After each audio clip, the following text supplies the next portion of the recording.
ಸ್ಪೀಬೋ ಆನ್ಲೈನ್ನ ಕನ್ನಡ ನೇರ ಪ್ರಸಾರಕ್ಕೆ ಸ್ವಾಗತವನ್ನ ನಾನು ಬಯಸ್ತಾ ಇದ್ದೇನೆ. ಆಗಸ್ಟ್ 15ನೇ ತಾರೀಕು ಸ್ವಾತಂತ್ರ್ಯ ದಿನಾಚರಣೆ. ಆ ಒಂದು ದಿನಾಚರಣೆಯನ್ನ ನಾವು ಸ್ವಾತಂತ್ರ್ಯವನ್ನ ಜೆನ್ಜಿ ಲವನಸ್ಥರು ಅಥವಾ ಆ ಒಂದು 18 ವರ್ಷದಿಂದ ಪ್ರಾಯಸದಲ್ಲಿ ಇರುವಂತಹ ಆ ಮಕ್ಕಳು ಯಾವ ರೀತಿಯಲ್ಲಿ ತಮ್ಮ ಸ್ವಾತಂತ್ರ್ಯವನ್ನ ಬಳಸ್ಕೊಳ್ಬಹುದು, ಯಾವ ರೀತಿಯಲ್ಲಿ ಬಳಸ್ಕೊಳ್ಳದೇ ಇರಬೇಕು ಅನ್ನುವಂತಹ ಅನೇಕ ವಿಚಾರಗಳನ್ನ, ಸ್ವಾತಂತ್ರ್ಯ ಅಂತ ಹೇಳಿದ್ಮೇಲೆ ಎಲ್ಲದಕ್ಕೂ ಸ್ವಾತಂತ್ರ್ಯ ಇಲ್ಲ.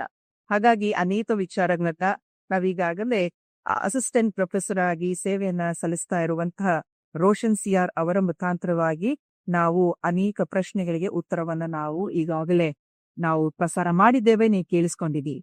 ಹಾಗಾಗಿ ಈ ದಿನದ 2ನೆಯ ಭಾಗದಲ್ಲಿ ನಾವು ಕೆಲವು ಪ್ರಶ್ನೆಗಳಿಗೆ ಉತ್ತರವನ್ನ ನೀವು ತಿಳಿಸ್ಕೊಳ್ಳುತ್ತಿದ್ದೀರಿ.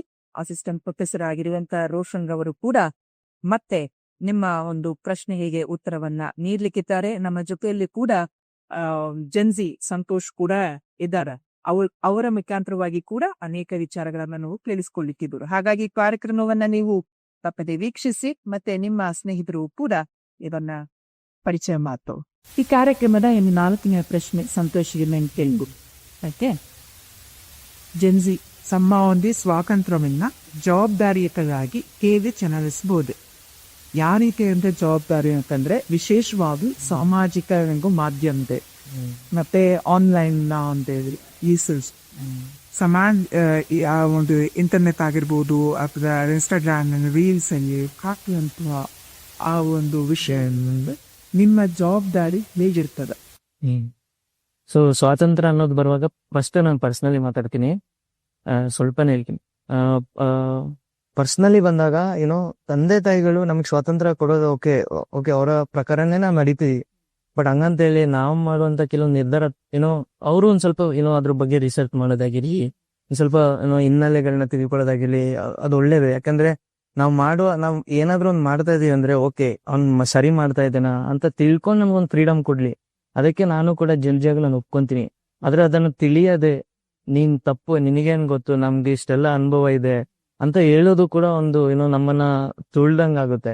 ಸೊ ಒಂದು ರೀತಿಯಾಗಿ ರಿಸರ್ಚ್ ಮಾಡಿ ಅದ್ರ ಬಗ್ಗೆ ನಮಗೆ ಸ್ವತಂತ್ರ ಕೊಡೋದಾದ್ರೆ ಅದಕ್ಕೆ ನಾವು ಒಪ್ಕೊಂತೀವಿ.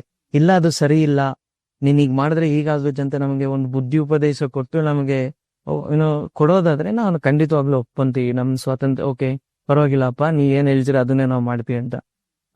ಈಗ ಸಮಾಜ ಏನೋ ಜಾಲತಾಣದಲ್ಲಿ ಬರುವಾಗ, ಆನ್ಲೈನ್ ಅಲ್ಲಿ ಬರುವಾಗ ನನಗೊಬ್ರು ಫ್ರೆಂಡ್ ಇದ್ದಾರೆ. ಅವರು ಒಂದು ಪೋಸ್ಟ್ ನ ಅವ್ರು ಪೋಸ್ಟ್ ಮಾಡ್ತಾರೆ. ಅದು ಒಂದು ಸಮುದಾಯಕ್ಕೆ ತುಂಬಾ ನೋವಾಗುತ್ತೆ. ಅದು ಆ ಸಮುದಾಯ ತುಂಬಾ ನೋವಾಗಿ ತುಂಬಾ ಅದ್ರ ಬಗ್ಗೆ ತುಂಬಾ ಪ್ರಾಬ್ಲಮ್ ಆಗುತ್ತೆ.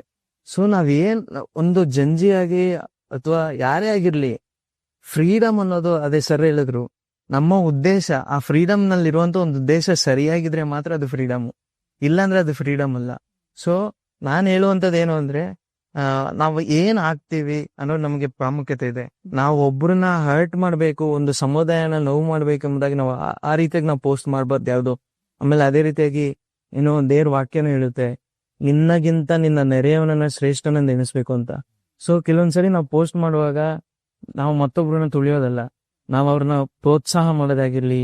ಅದಕ್ಕೆ ಎಷ್ಟೊಂದ್ ಜನ ಕಂಟೆಂಟ್ ಕ್ರಿಯೇಟರ್ ಅಲ್ಲಿ ಏನೋ ಮೋಟಿವೇಶನಲ್ ಸ್ಪೀಕರ್ ಅಂತೆಲ್ಲ ಇದೆ, ಆ ರೀತಿಯಾಗೂ ಇದೆ. ಹಾಗೆ ಇನ್ನೊಂದ್ ಕಡೆ ಪೋಸ್ಟ್ ಮಾಡುವಾಗ ಇನ್ನೊಂದ್ ಕಡೆ ದೇವ್ರ ವಾಕ್ಯನೇ ಹೇಳುತ್ತೆ, ಏನ್ ಹೇಳುತ್ತೆ, ಪಾಪ ಮಾಡೋನಿಗಿಂತ ಪಾಪ ಮಾಡ್ಲಿಕ್ಕೆ ಪ್ರೋತ್ಸಾಹ ಮಾಡೋನೆ ಪ್ರೇರೇಪಿಸೋನ ದೊಡ್ಡ ಪಾಪಿ ಅಂದ್ರಾಗಿ.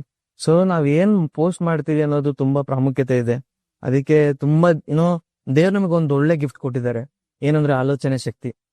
ಆ ಆಲೋಚನೆ ಶಕ್ತಿಯಿಂದ ಸರ್ ಹೇಳಿದ್ರು, ನಮ್ಮ ಉದ್ದೇಶ ಸರಿ ಇದೆಯಾ, ಅದ್ ನಾನು ಹಾಕಿದ್ರೆ ಸರಿ ಇದೆಯಾ, ಅದ್ ಜನ ನೋಡೋ ರೀತಿ ಹೇಗಿದೆ, ಹಾಗೂ ಕೂಡ ಜನಕ್ಕೆ ಒಂದು ಒಳ್ಳೆ ಮೆಸೇಜ್ ಕೊಡ್ತಾ ಇದ್ದೀನ, ಜಂಜಿಯಾಗಿ ಕೂಡ ನಾನು ಅದು ಅಕ್ಸೆಪ್ಟ್ ಮಾಡ್ಕೊಂತೀನಿ. ಯಾಕಂದ್ರೆ ಮತ್ತೊಬ್ರಿಗೆ ಪ್ರೋತ್ಸಾಹ ಕೊಡುವಂತರಾಗಿರ್ಬೇಕು, ಅದು ಕೂಡ ಒಂದು ಇರುತ್ತೆ. ಆ ಒಂದು ಫ್ರೀಡಮ್ ನ ಆ ರೀತಿಯಾಗಿ ಉಪಯೋಗಿಸ್ಕೋಬೇಕಾದ್ರೆ ನಕಾರಾತ್ಮಕವಾಗಿ ಉಪಯೋಗಿಸೋದು ತುಂಬಾ ತಪ್ಪು.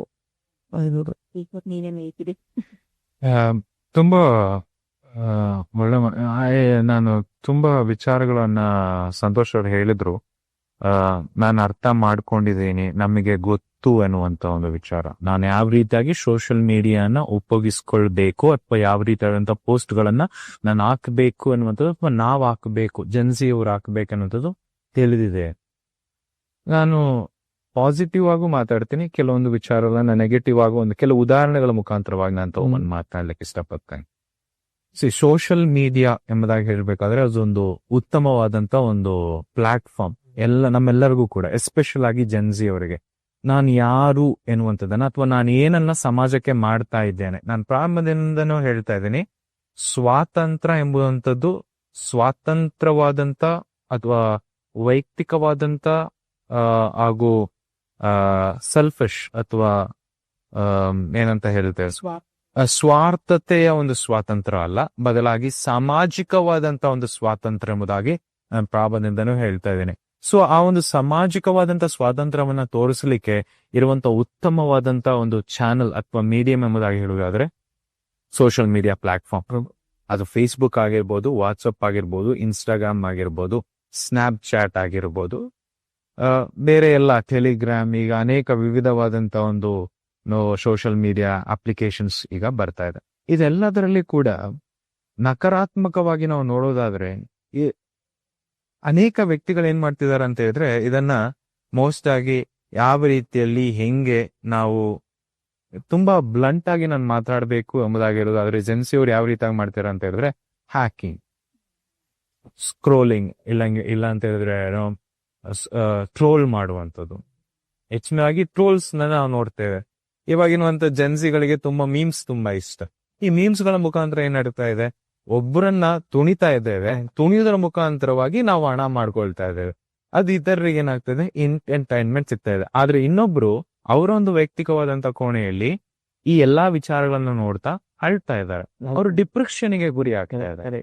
ಅದು ಇನ್ನೊಂದು ರೀತಿ. ಆದ್ರೆ ಇನ್ನೊಂದ್ ಕಡೆ ಏನ್ ನಡೀತಾ ಇದೆ, ಮೀಮ್ಸ್ ಮಾಡೋರು ದುಡ್ಡು ಮಾಡ್ತಾ ಇದ್ದಾರೆ, ಇನ್ನೊಂದ್ ಕಡೆ ಅದನ್ನು ನೋಡುವಂತ ನಾವುಗಳೇನ್ ಮಾಡ್ತಾ ಇದೀವಿ, ನಗಾಡ್ತಾ ಇದೀವಿ. ಯಾವುದೇ ಒಂದು ಸತ್ಯತೆಯನ್ನು ತಿಳಿಯದೆ ಎಂಟರ್ಟೈನ್ಮೆಂಟ್ ಅಂತೇಳಿ ಈ ರೀತಿಯಾಗಿ.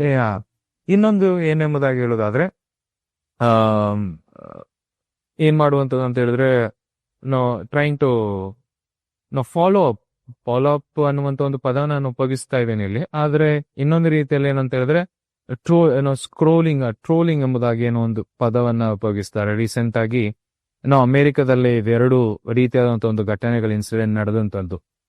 ಒಂದು ಹೆಣ್ಣು ಫಸ್ಟ್ ಬರೀ ಒಂದೇ ಒಂದು ಸಲ ಒಂದು ಗಂಡು ಹೆಣ್ಣು ಇಬ್ರು ಫಸ್ಟ್ ಟೈಮ್ ಮೀಟ್ ಆಗ್ತಿದ್ದಾರೆ. ಮೀಟ್ ಆದ್ಮೇಲೆ ಒಂದು ಹೆಣ್ಮ ಏನ್ ಮಾಡ್ತಿದ್ದಾಳೆ ಅಂತ ಹೇಳಿದ್ರೆ more than 75,000 ಟೈಮ್ಸ್ ಏನ್ ಮಾಡ್ತಿದ್ದಾಳೆ, ಮೆಸೇಜ್ ಮಾಡ್ತಾ ಇದ್ದಾಳೆ ಒಂದು ಹುಡುಗನಿಗೆ.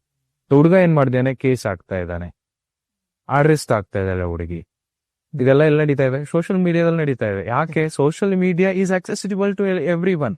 ಸೊ ನಮಗೆ ಸೋಷಿಯಲ್ ಮೀಡಿಯಾ ತುಂಬಾ ಈಸಿಯಾಗಿ ನಮಗೆ ಇರುವಂತ ಕಾರಣದಿಂದ ಅದನ್ನ ನಾವೇನ್ ಮಾಡ್ತಾ ಇದ್ದೇವೆ, ಈ ತರ ನಾವು ತೊಂದರೆ ಪಡಿಸೋದಕ್ಕೋಸ್ಕರವಾಗಿ ದುರುಪಯೋಗತೆಯನ್ನ ಮಾಡ್ಕೊಳ್ತಾ ಇದ್ದೇವೆ. ಇದು ಎರಡನೇ ವಿಚಾರ. ಮೂರನೇದು, ನಾನೊಬ್ಬ ಶಿಕ್ಷಕನಾಗಿ ವಿದ್ಯಾರ್ಥಿಗಳು ತಮ್ಮ ಒಂದು ಯಂತ್ರಣಗಳನ್ನ ಅಥವಾ ಮೊಬೈಲ್ಗಳನ್ನ ಕೈಯಲ್ಲಿ ಇಟ್ಕೊಂಡಾಗ ಅವರ ಒಂದು ಗುಣಲಕ್ಷಣಗಳು ಸಂಪೂರ್ಣವಾಗಿ ಬದಲಾಗುತ್ತೆ. ಅವ್ರ ಕೈಯಲ್ಲಿ ಮೊಬೈಲ್ ಇಲ್ದಲೇ ಇದ್ದಾಗ ಎಲ್ಲ ವಿಪರೀತವಾದಂತ ಗೌರವ.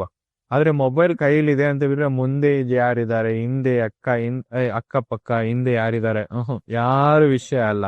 ಅದು ಎಂತ ದೊಡ್ಡ ವ್ಯಕ್ತಿ ಬಂದಿರ್ಲಿ ಅವರಿಗೆ ವಿಷಯ ಅಲ್ಲ. ಏನ್ ಮಾಡ್ತಿದ್ದಾರೆ ಮೊಬೈಲ್ ಅಲ್ಲಿ ಅಂತ ಹೇಳಿದ್ರೆ ಗೇಮ್ಸ್ ಆಡ್ತಾರೆ. ಗೇಮ್ಸ್ ಅಲ್ಲಿ ಏನು ಈ ತರ ನಾವು ಕೊಲ್ಲುವಂಥದ್ದು. ಅದು ಸೈಕಾಲಜಿಕಲ್ ಆಗಿ ನಾವು ನೋಡೋದಾದ್ರೆ ಅದು ಮಾನಸಿಕವಾಗಿ ತುಂಬಾ ಅದು ಅವರನ್ನ ಏನ್ ಮಾಡುತ್ತೆ ಅಂತ ಹೇಳಿದ್ರೆ ಆ ಒಂದು ಒತ್ತಡಕ್ಕೆ ತಗೊಂಡೋಗುತ್ತೆ. ಆಳವಾಗಿ ಆ ಒಂದು ಅಗ್ರೆಷನ್ ಅನ್ನುವಂಥದ್ದು ಏನಾಗುತ್ತೆ, ಅವರ ಒಂದು ಮಾನಸಿಕವಾಗಿ ಅದು ಸರ್ವಸಾಧಾರಣವಾಗಿ ನಮಗೆ ತಿಳಿಯದಲೇ ಇವರ ಹಾಗೆ ಬೆಳೆಯುತ್ತೆ. ನಾನೊಂದು ಹೇಳ್ತೀನಿ. ಎಸ್, ಈಗ ಅಂದ್ರೆ ನಾವೀಗ ಜಿಂಜಿಯಲ್ಲಿ ನಾವು ಗೇಮಿಗೆ ಯಾಕೆ ಸ್ವಲ್ಪ ಹೋಗ್ತೇವೆ ಅಂದ್ರೆ ಒಂದು ಸ್ವಲ್ಪ ಒಂದು ಹೇಳ್ಲಿಕ್ಕೆ ಅಷ್ಟೇ. ಸಾರಿ ಥ್ಯಾಂಕ್ಸ್ ಅಂತ ಹೇಳಿಲ್ಲ. ಸೊ ಗೇಮಲ್ಲಿ ಏನಕ್ಕೆ ಹಿಂಗ ಆಗ್ತಿದೆ ಅಂದ್ರೆ ನಮ್ಗೆ ಹೊರಗಡೆ ಪ್ರಪಂಚದಲ್ಲಿ ಓಕೆ ನೀನ್ ಚೆನ್ನಾಗಿ ಮಾಡ್ತಿದ್ಯಾ ಅಂತ ಪ್ರೋತ್ಸಾಹ ಮಾಡೋರು ಯಾರಿಲ್ಲ. ಬಟ್ ಗೇಮಲ್ಲಿ ಒಂದ್ ಲೆವೆಲ್ ಕಂಪ್ಲೀಟ್ ಆದ್ರೆ ಯು ಮೇಡ್ ಇಟ್, ನೀನ್ ಮಾಡಿದ್ಯಾ ಅಂತೇಳಿ ನಮ್ಗೊಂದೊಂದು ಪ್ರಮೋಷನ್ ಅಥವಾ ಒಂದು ಉತ್ಸಾಹ ಬರುತ್ತೆ. ಅದಕ್ಕೆ ನಾವೆಲ್ಲ ಏನ್ ಮಾಡ್ತೀವಿ, ಒಂದು BGM ಯಾವ್ದೊಂದು ಗೇಮ್ ಆಡ್ತಾ ಇದೀವಿ ಅಂದ್ರೆ ಅದ್ರಲ್ಲಿ ನಾವು ಒಂದ್ ಲೆವೆಲ್ ರೀಚ್ ಆದ್ವಿ ಅಂದ್ರೆ ಅದೊಂದು ಪೋಸ್ಟರ್ ಕೊಡಕ್ಕೆ, ನೀನು ನಿಮ್ ಫ್ರೆಂಡ್ಸ್ ಎಲ್ಲ ವಿನ್ ಆದ್ರಿ ಅಂತ, ಏನೋ ವಿನ್ ಆದ್ರಿ ಅಂತ. ಸೊ ನಮ್ಗಲ್ಲಿ ಏನ್ ಸಿಕ್ಕಿ ಪ್ರಶಸ್ತಿ, ಓಕೆ, ನಮ್ಮನ್ನ ಪ್ರೋತ್ಸಾಹ ಸಿಗ್ತಾ ಇದೆ. ಸೊ ಅದಕ್ಕೆ ನಾವೇನ್ ಮಾಡ್ತೇವೆ, ಗೇಮಿಗೆ ಹೋಗ್ತೇವೆ ನಾವು. ಯಾಕೆ ಗೇಮಿಗೆ ಅಡಿಕ್ಟ್ ಆಗ್ತಾ ಇದೆ ಅಂದ್ರೆ, ಪ್ರಪಂಚದಲ್ಲಿ ಯಾರು ನಮ್ಮನ್ನ ನೋಡ್ತಾ ಇಲ್ಲ. ಈಗ ಒಂದು ಉದಾಹರಣೆ ಹೇಳ್ತೇನೆ. ನಾನೀಗೊಂದು ಗೇಮ್ ಆಡ್ತಾ ಇದ್ದೀನಿ ಅಂತೇಳಿ ನನ್ನನ್ನು ಎಲ್ಲ ಚುಚ್ತಾ ಇದಾರೆ, ಇವ್ನು ಯಾವಾಗ ನೋಡಿದ್ರು ಅಡಿಕ್ಟ್ ಆಗಿದ್ದಾನೆ ಅಂತ. ಬಟ್ ಆದ್ರೆ ಒಂದು ಸರಿ ಅವನ ಹತ್ರ ಕುತ್ಕೊಂಡು ಏನಾಗಿದೆ, ಚೆನ್ನಾಗಿದೆ, ಹಬ್ಬ ಒಂದ್ ಸ್ವಲ್ಪ ಈಚೆ ಹೋಗೋಣ, ಏನ್ ಮಾಡ್ತಿದ್ಯಾ ಅಂತ ಯಾರು ಕೇಳೋರು ಇರಲ್ಲ. ಬಟ್ ಅವ್ನ್ ಟೈಮ್ ಪಾಸ್ ಆಗ್ಬೇಕಲ್ವಾ, ಒಬ್ಬ ಯವನಸ್ಟಿಕ್ಸ್ ಟೈಮ್ ಪಾಸ್ ಆಗ್ಲೇಬೇಕು. ಆ ಟೈಮಲ್ಲಿ ಏನ್ ಮಾಡ್ಬೇಕಂದ್ರೆ ಅವ್ನ್ ಮೊಬೈಲ್ ಇಟ್ಕೊಳ್ಳೇಬೇಕು, ಗೇಮ್ ಆಡ್ಲೇಬೇಕು. ಹೌದು, ಮಾನಸಿಕವಾಗಿ ಅದೆಲ್ಲ ಒಂದ್ ಸ್ವಲ್ಪ ಪರಿಣಾಮ ಬೀರುತ್ತೆ. ಬಟ್ ಸೊಸೈಟಿ ಆತರ ಅವ್ನ್ ನೋಡ್ತಿರಲ್ವಲ್ಲ. ಯಾಕೆ ಗೇಮ್ಗೆ ಅಡಿಕ್ಟ್ ಆಗ್ತಾನೆ ಅಂದ್ರೆ, ಅವನ್ ವೈಯಕ್ತಿಕವಾಗಿ ಯಾರು ಬಂದು ಮಾತಾಡೋರು ಇರಲ್ಲ. ಸೊ ಅದಕ್ಕೂ ಒಂದು ಇದೆ. ಸೊ ಅವ್ನ್ ಅದಕ್ಕೋಸ್ಕರನೇ ಗೇಮಲ್ಲಿ ಒಂದು ಅಚೀವ್ಮೆಂಟ್ ಇದಕ್ಕೆ. ಒಂದ್ ಲೆವೆಲ್ ಹೋದ್ರೆ ಈ ತರ ಡ್ರೆಸ್ ಸಿಗುತ್ತೆ, ಈ ತರ ಅವ್ನ್ ನಿಜವಾಗ್ಲೂ ಹೇಳ್ತಾ ಇದ್ದಾನೆ, ಬೀದಿಯನ್ನ ಆಡೋರೆಲ್ಲ ಅವ್ರು ದುಡ್ಡು ಕೊಟ್ಟು ಬಟ್ಟೆಗಳನ್ನ ಈ ಗೇಮ್ ಅಂತ ತಗೊಂತಾ ಇದಾರೆ. ತುಂಬಾ ನೆಟ್ ಇದೆ. ಸಾವಿರ ಗಟ್ಲೆ ದುಡ್ಡು ಕೊಟ್ಟು ಬಟ್ಟೆಗಳನ್ನ ಇದ್ರಲ್ಲಿ ನಡುತ್ತೆ. ಯಾಕೆ ಅಂದ್ರೆ ಆ ಗೇಮಲ್ಲಿ ಅಷ್ಟು ಅಚೀವ್ಮೆಂಟ್ ಅಂದ್ರೆ ಅವರಿಗೆ ಪ್ರೋತ್ಸಾಹ ಇದೆ. ಇವತ್ತು ಕೂಡ ಗೇಮ್ ಅಲ್ಲಿ ಯಾರಾದ್ರೂ ಮಿಸ್ ಲೆವೆಲ್ ಆಗುದಾರೆ ಅಂದ್ರೆ, ಏನಪ್ಪ ಬಿಗೋಮ್ ಲೆವೆಲ್ ಹೊಂದಿದ್ದಾನೆ ಅಂತ ಎಲ್ಲರೂ ಹೇಳ್ತಾರೆ. ಬಟ್ ಅವ್ರೆ ವೈಯಕ್ತಿಕ ಜೀವಿತದಲ್ಲಿ ಯಾರನ್ನ ತಂದೆ ತಾಯಿಗಳೇ ಆಗಿರಿ, ಇವಾಗ ಸ್ನೇಹಿತರಾಗಿ ಅಥವಾ ರಿಲೇಟಿವ್ ಆಗಿರಿ, ಎಲ್ಲರೂ ಚಿಚ್ಚಿ ಮಾತಾಡೋರೇ ಆಗಿರ್ತಾರೆ. ಇವತ್ತಿನ ಒಂದು ನೇಷನ್ ನನ್ನ ತಿಳ್ಕೊಂಡು ಇದು ಗೇಮಿಂಗ್ ಅಂತ ತಕ್ಷಣ ಪುಟಿ ಮೇರು ಇದು ಹುಡುಗ ಚಾರ್ಜೀಸ್ಗೆ ಯಾರು ನನ್ಗೆ ದೇನಿಗೆ ಆಡಿ ಅಟೆಸ್ಟಿಸೈಡ್ ನೋಡ್ಕೊಂಡು. ಸೊ ಅಮ್ಮನಿಗೆ ಬರದಂತ ಒಂದು ಪತ್ರ ಏನು ಅಂತಂದ್ರೆ, ನಾನು ಸ್ವರ್ಗದಲ್ಲಿ ಸಂತೋಷವಾಗಿ ಆರಾಮಾಗಿ ಆಮೇಲೆ ಚಿಂತೆ ಮಾಡ್ಬೇಡ, ಹೋಗ್ತಿದ್ದೀನಿ. ಹೋಗ್ತಾ ಇದೀಯಾ. ಸೊ ಈಗ ಹೇಳಿದಾಗ್ಲೆ ಅದು ಆ ಗೇಮಿಂಗ್ ಒಂದು ಈ ಒಂದು ಸೋಷಿಯಲ್ ಮೀಡಿಯಾ ಯಾವ ರೀತಿಯಲ್ಲಿ ತೆಗೆದುಕೊಂಡು ಹೋಗ್ತದೆ ಒಬ್ಬ ಅದು ಕೂಡ ಇದೆ. ಏನಾದ್ರು ಲೋನ್ ಅದ್ರಲ್ಲೂ ಫೇಲಿಯರ್ ಅದೆಲ್ಲ ಸಿಕ್ಬಿಟ್ರೆ ಅಲ್ಲೋರು ಮಾನಸಿಕವಾಗಿ ಹೋಗ್ತಾರೆ. ಅದಕ್ಕೆ ಅದು ಕೂಡ ಒಂದು ಇದೆ.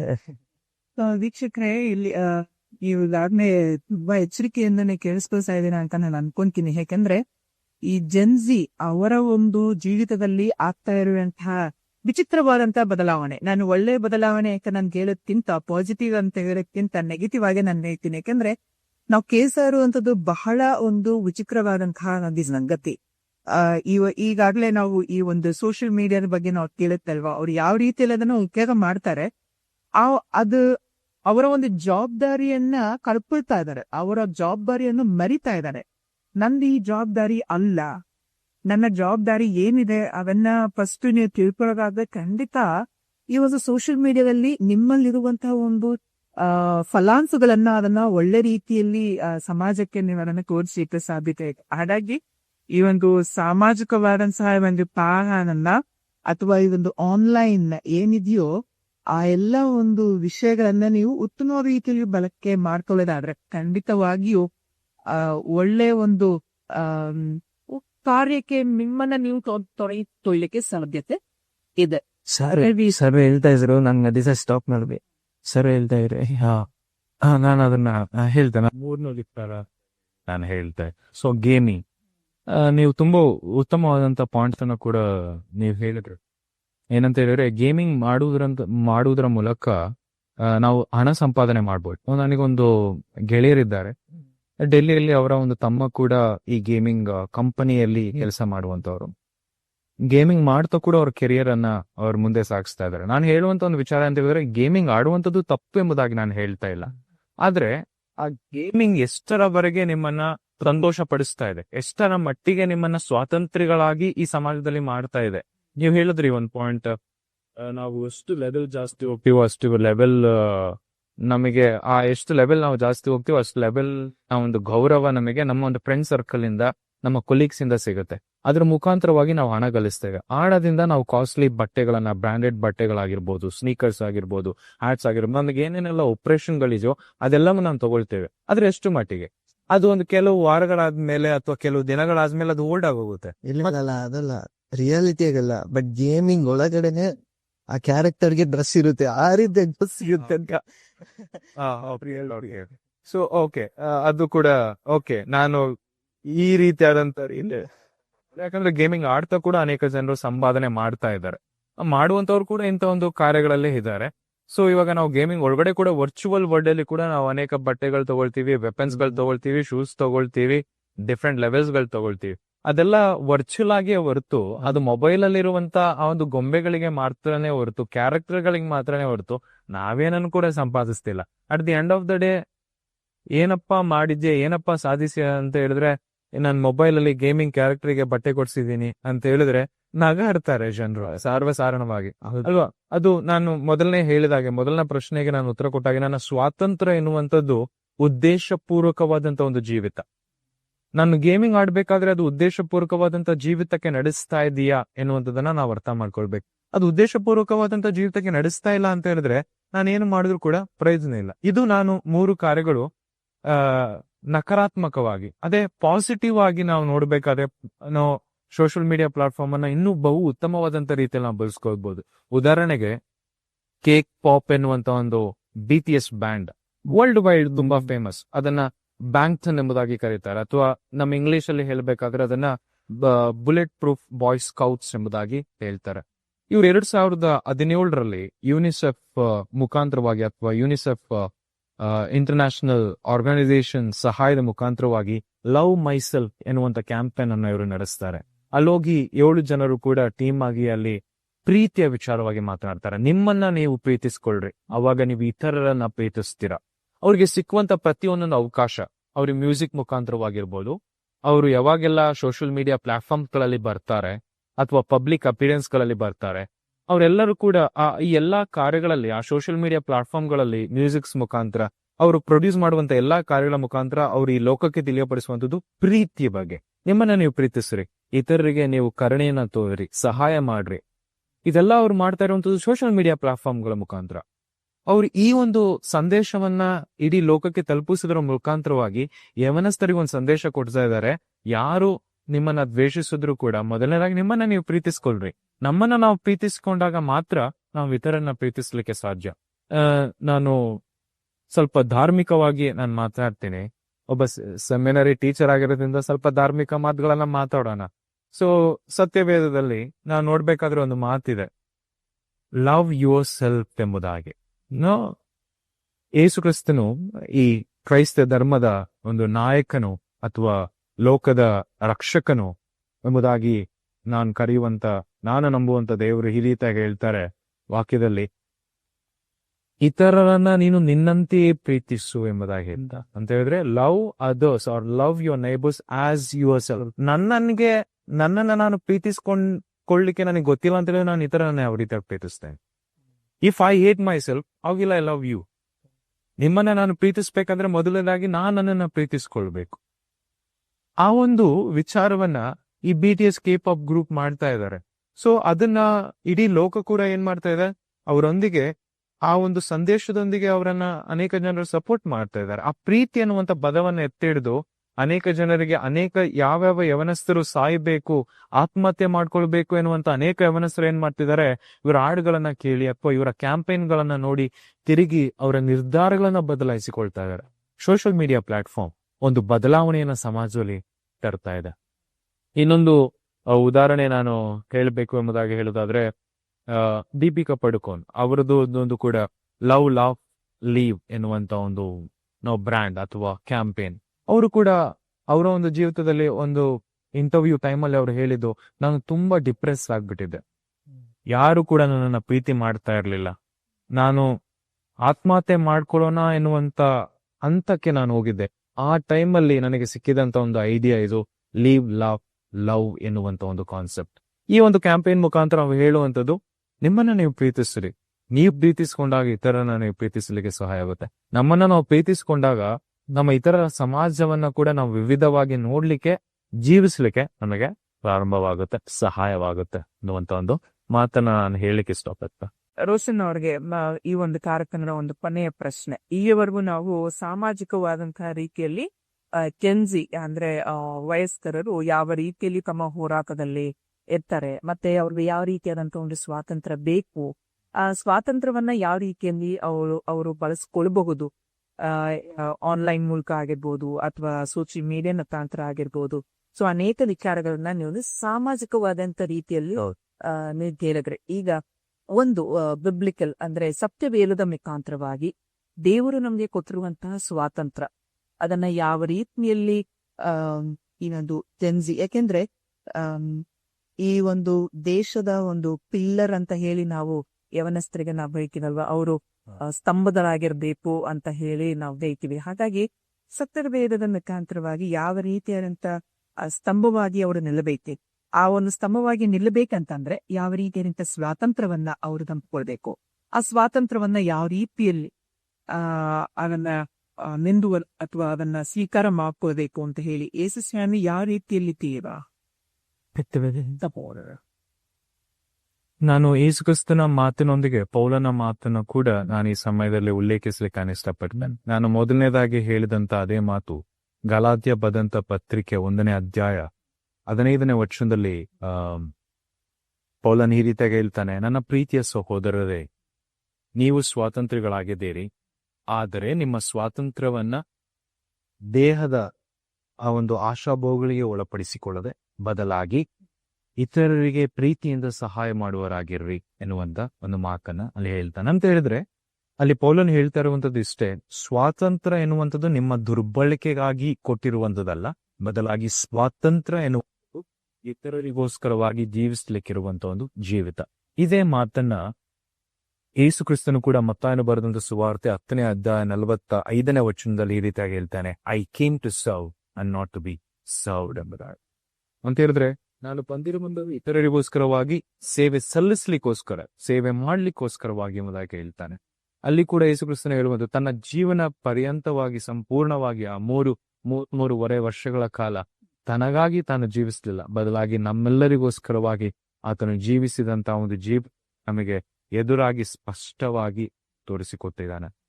ನಾನು ಈ ಸಮಯದಲ್ಲಿ ಹೇಳುವಂಥದ್ದು ನನ್ನ ಒಂದು ಯಥಾರ್ಥವಾದಂತ ಒಂದು ಮಾತು, ಈ ಒಂದು ಕಾಲದ ಒಂದು ಜೆನ್ಸಿ ಅಥವಾ ಯವನಸ್ಥರಿಗೆ ಹೇಳುವಂಥದ್ದು, ಸ್ವಾತಂತ್ರ್ಯ ಎನ್ನುವಂಥದ್ದು ನಮ್ಮ ಒಂದು ಸ್ವಾರ್ಥತೆಯ ಒಂದು ಸ್ವಾತಂತ್ರ್ಯದ ಜೀವಿತವಲ್ಲ, ಬದಲಾಗಿ ಸ್ವಾತಂತ್ರ್ಯ ಎನ್ನುವಂಥದ್ದು ಅದು ನಮ್ಮ ಒಂದು ಏನಂತ ಹೇಳ್ತೇವೆ, ನಮ್ಮ ಮೇಲೆ ನಾವು ಜವಾಬ್ದಾರಿಯುತವಾಗಿ ತೆಗೆದುಕೊಳ್ಳುವಂತ ಒಂದು ನಿರ್ಣಯವಾದಂತ ಜೀವನವಾಗಿದೆ. ಎಲ್ಲಿ ನಮಗೆ ಅಧರ್ಮ ತೋರುತ್ತೋ, ಎಲ್ಲಿ ಅಜ್ಞಾನ ತೋರುತ್ತೋ ಅಲ್ಲಿ ನಮ್ಮ ಜ್ಞಾನವನ್ನ ನೀಡುವಂಥದ್ದು, ಎಲ್ಲಿ ಅಧರ್ಮ ತೋರುತ್ತೋ ಮಾಡುವಂಥದ್ದು. ರೈಟ್ ಟು ಸ್ಪೀಕ್ ಎನ್ನುವಂಥದ್ದು, ರೈಟ್ ಟು ಒಪಿನಿಯನ್ ಎನ್ನುವಂಥದ್ದು, right no share the truth ಎನ್ನುವಂಥದ್ದು, ಹಾಗೂ right to live for others ಎನ್ನುವಂತ ಒಂದು ಜೀವಿತವನ್ನ ನಾವು ಜೀವಿಸಬೇಕಾದ್ರೆ ಅದು ಯೋಗ್ಯವಾದಂತ, ನಿಜವಾದಂತ, ಸರ್ವಸಾಧಾರಣವಾದಂತ, ಸಾಮಾಜಿಕವಾದಂತ ಸ್ವಾತಂತ್ರ್ಯವಾಗಿ ಅದು ಪರಿಗಣಿಸುತ್ತೆ. ಅದೇ ನಿಜವಾದಂತ, ಶಾಶ್ವತವಾದಂತ ಸ್ವಾತಂತ್ರ್ಯ ಎಂಬುದಾಗಿ ನಾನು ಹೇಳಿಕೆ ಇಷ್ಟಪಡ್ತೀನಿ. ಈ ಕಾರ್ಯಕ್ರಮದಲ್ಲಿ ಬಹಳ ಸ್ಪಷ್ಟವಾದ ರೀತಿಯಲ್ಲಿ ಸಾಮಾಜಿಕವಾದಂತಹ ಸ್ವಾತಂತ್ರ್ಯ ಮತ್ತೆ ಒಂದು ಸತ್ಯವೇದದ ಮುಖಾಂತರವಾಗಿ ಯೇಸು ಸ್ವಾಮಿ ಯಾವ ರೀತಿಯಾದಂತಹ ಸ್ವಾತಂತ್ರ್ಯವನ್ನ ನನಗೆ ಕೊಟ್ಟಿದ್ದಾನೆ ಅನ್ನುವಂಥದ್ದನ್ನ ಬಹಳ ಸ್ಪಷ್ಟ ನೋಡಿ ನೀವು ತಿಳಿತೀರಿ. ಪ್ರಾರ್ಥನೆದ ಪರವಾಗಿ ಧನ್ಯವಾದ.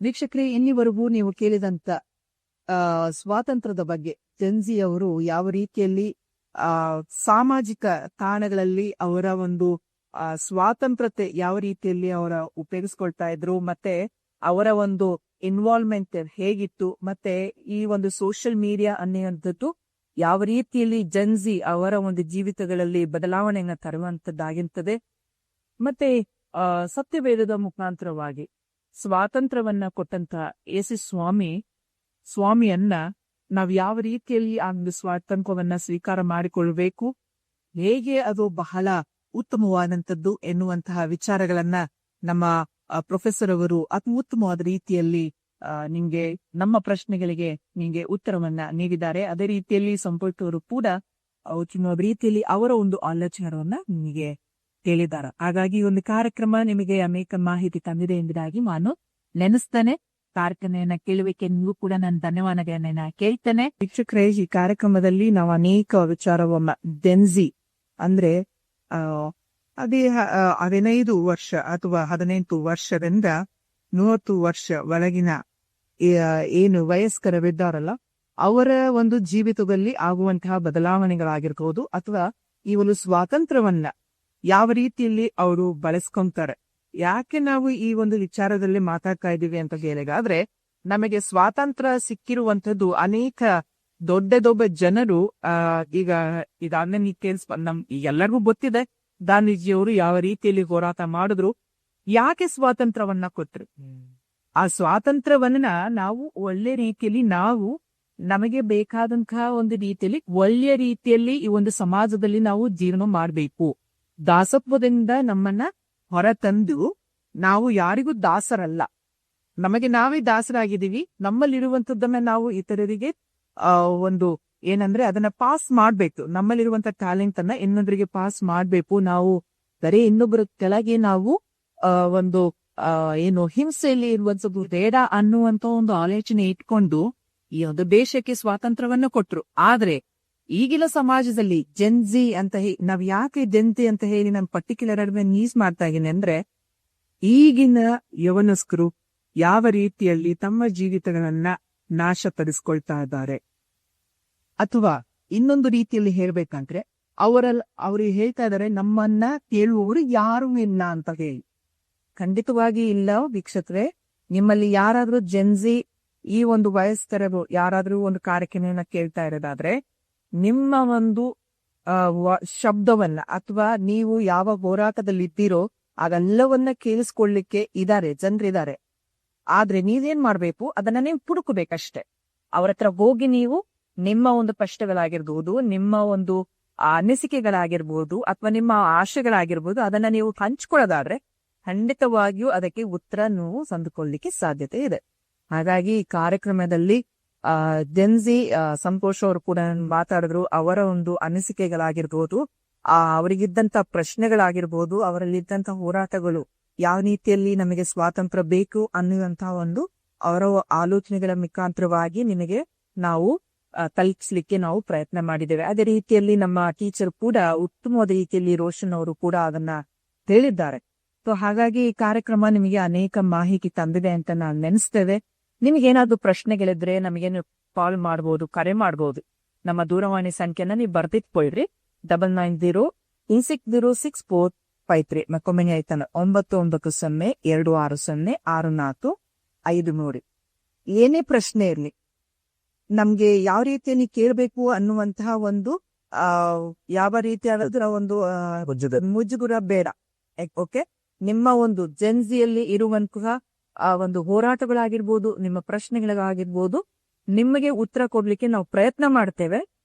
ಮತ್ತೆ ನಿಮ್ಮಲ್ಲಿ ಏನೇ ಹೋರಾಟಗಳಿರಲಿ ಅದರಿಂದ ಹೊರಬಂದು ಒಳ್ಳೆಯ ಜೀವಿತವನ್ನ ನಡೆಸಲಿಕ್ಕೆ ಒಂದು ಮಾರ್ಗದರ್ಶನವನ್ನ ನೀಡ್ಲಿಕ್ಕೆ ನಾವಿದ್ದೇವೆ. ನಿಮ್ಗೆ ಪ್ರೋತ್ಸಾಹ ಮಾಡ್ಲಿಕ್ಕೆ ನಾವಿದ್ದೇವೆ. ನಮ್ಗೆ ತರ ಮಾಡಬಹುದು. ಹಾಗಾಗಿ ಈ ಕಾರ್ಯಕ್ರಮವನ್ನ ನೀವು ಕೇಳುವುದಾದ್ರೆ, ನೋಡಿರೋದಾದ್ರೆ ನಿಮ್ಮ ಸ್ನೇಹಿತರು ಕೂಡ ಇದನ್ನ ಪರಿಚಯ ಮಾಡ್ಕೊಳ್ಳಿ. ಮುಂದಿನ ವಾರ ಮತ್ತೊಂದು ಹೊಸ ಕಾರ್ಯಕ್ರಮದೊಂದಿಗೆ